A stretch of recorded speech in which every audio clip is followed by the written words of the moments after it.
काफी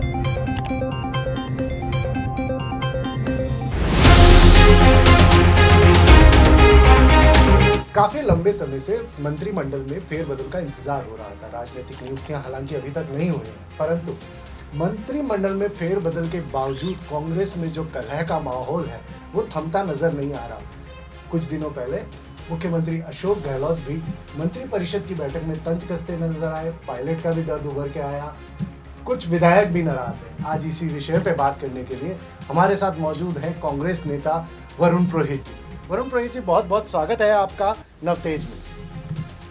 वरुण पुरोहित जी, जिस तरीके से देखा जा रहा था कि मंत्रिमंडल फेरबदल को लेकर काफ़ी इंतज़ार चला, काफ़ी लंबा समय का इंतज़ार रहा, उसके बाद ये माना जा रहा था कि अब इससे आपसी खींचतान में कहीं कमी आएगी, पर ऐसा कुछ होता नज़र नहीं आ रहा। इसकी मुख्य वजह आप किस चीज़ को मानते हैं? ये मंत्रिमंडल का पुनर्गठन जो है या विस्तार होता है वो 1-2 साल शुरुआत में तो हो नहीं जाता है, 2-3 साल लगते हैं। कोई 5 साल के लिए सरकार चुनी जाती है, बीच में कोरोना काल आ गया, 1-1.5 साल उसमें चला गया।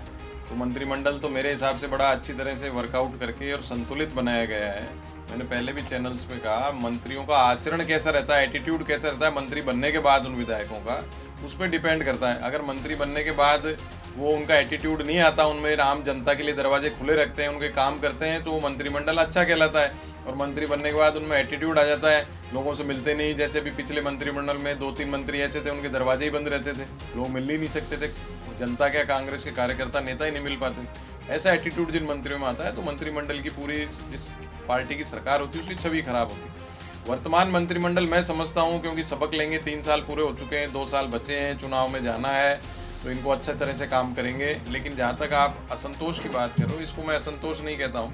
आपने नोट किया होगा, हरिदेव जोशी जी की सरकारें रहीं, शिवचरण माथुर जी की सरकारें रहीं, पहले अशोक जी की भी सरकारें रहीं, क्योंकि चुन के आते हैं 100-150 विधायक एक पार्टी। रोहित जी, मैं आपको टोक रहा हूँ, पर जैसे आप कह रहे हैं असंतोष नहीं रहा होगा, तो अभी कुछ दिन पहले ही गहलोत जी ने मंत्रिपरिषद की बैठक में ही कह दिया कि साहब आप तो छोड़कर चले गए थे, 80 विधायक थे, इसलिए सरकार बची।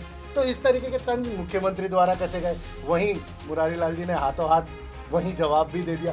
तो इस तरीके की जो देखे जाए तो ये कलह तो कहीं ना कहीं निकल के आ रही है। ये जो कांग्रेस पार्टी को अगर आपने देखा हो 50 साल से 60 साल से पहले, सुखाड़िया जी से लेके अब तक, चाहे किसी भी स्टेट्स में देखा हो, राजस्थान के अलावा भी, तो कांग्रेस पार्टी एक डेमोक्रेटिक फोरम है। इसमें आवाज़ दबाई नहीं जाती, हर आदमी अपनी आवाज़ प्रखर रूप से मीडिया में भी चला जाता है, पार्टी फोरम पे भी लेता है। आप इसको पूरा स्टडी करो, आप पूरा लंबा टाइम, हरिदेव जोशी जी के टाइम भी, शिवचरण माथुर जी के टाइम भी, सुखाड़िया जी के टाइम भी ऐसी चीज़ें होती रहती। तो जो वर्तमान परिप्रेक्ष्य की आप बात कर रहे हो, सचिन पायलट वाला, अशोक गहलोत जी वाला, तो अशोक गहलोत जी तो सीनियर हो गए, इसलिए उनका कोई झगड़ा सचिन पायलट के लेवल का है। लेकिन सचिन पायलट पार्टी छोड़ के जा रहे थे, भारतीय जनता पार्टी के साथ सम्मिलित होना चाह रहे थे, ऐसी एक धारणा बनी, क्योंकि 34-35 दिन तक हरियाणा में मानेसर में कुछ विधायक वहाँ चले गए थे। वो दर्द जो अशोक गहलोत जी के मन में, वो बार बार वो एक्सप्रेस करते हैं। अब क्योंकि आला कमान के दबाव से मंत्रिमंडल का पुनर्गठन ऐसा माना जा रहा है, क्योंकि सुप्रीम आला कमान ही होता है, ये संदेश आला कमान ने दिया है। ना अशोक गहलोत सुप्रीम, ना सचिन पायलट सुप्रीम, आला कमान सुप्रीम, इसलिए वो आपको ऐसा लग रहा है असंतुष्ट। कांग्रेस पार्टी में असंतोष नहीं तो होता। सर फिर सूफिया जुबैर क्यों कह रही हैं, कथनी और करनी में अंतर बता रही हैं वो तो? यही तो डेमोक्रेसी है। अगर आप एक पुलिसिया फॉर्मेट कर लोगे पार्टी का, तो आप ये देखिए, आप कोई शब्द नहीं बोल सकते। जो कर दिया, जो हेड है उसने जो कर दिया, मिलिट्री में, पुलिस में कोई बोल नहीं सकता। ऐसा तो डेमोक्रेसी में हो नहीं सकता, लोकतंत्र में। फिर भी आप जो कह रहे हो उसको मैं पार्टली मानता हूँ। असंतोष इस प्रकार का है क्योंकि केंद्रीय नेतृत्व जो है इस समय, मैं सोनिया गांधी जी या राहुल गांधी जी पे उंगली नहीं उठा रहा हूँ, केंद्रीय जो नेतृत्व है या सेंट्रल सिस्टम कांग्रेस पार्टी का है वो कमजोर हो रखा है, इसलिए स्टेट्स में इस प्रकार की बातें उठ रही हैं। अगर सेंट्रल सिस्टम दुरुस्त हो जाए, पार्टी का कैडर सिस्टम वापस रिबिल्ड हो जाए, इस प्रकार की बातें नहीं होंगी। तो सर जो कप्तान है उन्होंने भी इशारा दे दिया कि मंत्रिमंडल विस्तार दोबारा कर लेंगे, तो फिर जरूरत कहाँ है? अगर कुछ खींचतान नहीं है, कुछ ऐसा नहीं है, तो ये जरूरत कहाँ आ रही है? मंत्रिमंडल का पुनर्गठन तो यूपी, 5 राज्यों के चुनाव होंगे, यूपी, पंजाब, उत्तराखंड में कांग्रेस की स्थिति क्या रहती है, उसके उपरांत दोबारा डिसीजन होगा। ये 2 साल के लिए नहीं, जैसा एक नैरेटिव क्रिएट किया गया कुछ मंत्रियों नेताओं द्वारा कि 2023 की तैयारी तो हर कोई भी पार्टी होती है, एक चुनाव जीत के अगले चुनाव की तैयारी करती है, लेकिन 2023 का नहीं है। मैंने पहले भी कहा दूसरे चैनल्स पे, 5 राज्यों के चुनावों के जो परिणाम आएंगे उसके अनुसार, राजनीति में देखिए, राजनीति क्षणभंगुर होती है, सुबह कुछ होती है, कल कुछ होती है, रात कुछ होती है। जैसे ही 5 राज्यों के परिणाम आएंगे, कांग्रेस की स्थिति किस प्रकार की रहती है, उस प्रकार से ये पुनर्गठन वापस होगा। अभी संसदीय सचिवों का क्या होगा, चेयरमैनों की नियुक्ति का क्या होगा, राजनीतिक नियुक्ति, इस पर भी मंथन चल रहा है।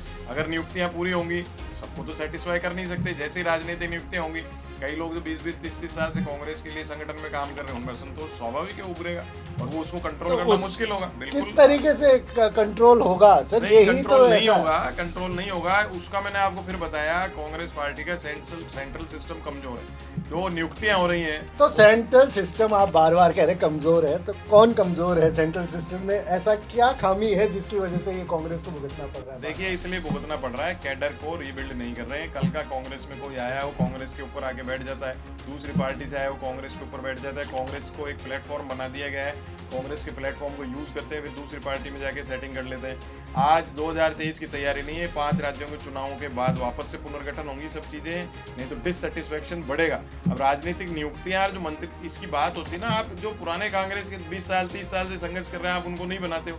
कल से कोई हेलीकॉप्टर शॉट लगा के आता है, उसको बनाते, तो स्वाभाविक रूप से फिर जो पुराने कांग्रेसी होते हैं उनमें असंतोष फूटेगा ही फूटेगा, और ये बढ़ेगा। आपकी बात बिल्कुल, अब मैं लास्ट में एंडोर्स करता हूँ ये बात को, असंतोष बढ़ेगा नियुक्तियों के बाद में, ये घटेगा नहीं, क्योंकि सबको सेटिस्फाई आप कर नहीं सकते हो। कैडर सिस्टम है नहीं।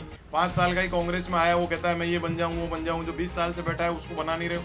डेफिनेटली कांग्रेस में नहीं, किसी भी सिस्टम, पॉलिटिकल सिस्टम हो, सोशल सिस्टम हो, कोई कंपनी हो, अगर प्रमोशन हो रहा है किसी कंपनी में, अगर सीनियर का नहीं हो रहा, जूनियर का कर रहे हो, तो असंतोष फूटेगा। तो इस चीज को तो आप मान रहे हैं, कहीं ना कहीं मंत्रिमंडल जो विस्तार हुआ है उसमें कुछ खामियां तो रह गई हैं सीनियरिटी को लेकर। हाँ, सीनियरिटी लेकर मैंने हमेशा कहा, वरिष्ठ विधायक जो 5 बार 4 बार विधायक हो गए, 6 बार विधायक हो गए, उनको आप नजरअंदाज करोगे। पहली बार का विधायक, दूसरी बार का विधायक, उसको आप कैबिनेट में लोगे, तो डेफिनेटली जो सीनियर आदमी होगा उसको दिक्कत तो होगी। असंतोष तो यही होता है। ये मैंने कहा बार बार, कैडर रीबिल्ड की बात। कैडर क्या होता है? हमारी पार्टी में NSUI छात्र संगठन बना हुआ है 27 साल की उम्र में। 35 साल की उम्र तक आप यूथ कांग्रेस में रहते हो, उसके बाद जिला कांग्रेस, प्रदेश कांग्रेस कमेटी में आते हो।